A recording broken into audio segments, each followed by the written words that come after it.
Don River Park is going to transform which was previously an industrial site into a dynamic, year-round, renaturalized public park. The history of this particular place is quite remarkable.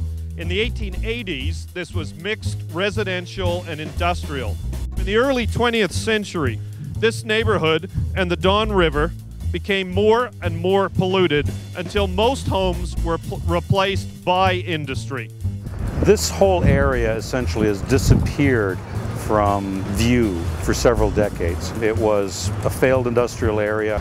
It was a failed project as far as Ataratiri in the 80s, and then it just kind of disappeared and didn't even exist for Torontonians. I don't think people realize the complexity of this park. You know, we had to relocate sewers, the soil had to be compacted. There's actually a sewer under here on stilts. All of that was done because of the nature of this land, because how polluted it was. It had to be cleaned, and because of the risks of flooding from the Don River. Don River Park is going to sit on top of what you're standing on, which is a berm or flood protection landform.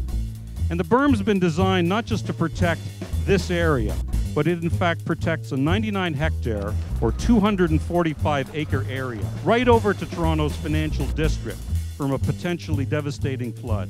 This is next generational development. It's smart growth in every sense of the word. When you look at the type of development that will be going onto the site, when you look at the type of uses that will be on the site, when you look at the rehabilitation of this particular site, it means green growth, it means healthy growth, it means quality of life growth. The park is now the center, this wonderful destination park. It's right beside the Don River. It's going to connect to the Don River Trail. It's going to connect down to the Martin Goodman Trail. It's going to connect up to King Street. It's going to connect to the Distillery District. And at the center of all of those is going to be the park and a new residential community. As you know, this park is the first under construction in the West Don lands, home to the Athletes Village for the 2015 Para-Pan American Games. So this is an important project here. It'll be a leadership project for many areas in Canada. It's not just in the big cities. Most of the smaller cities in Canada too have downtown lands that need to be remediated.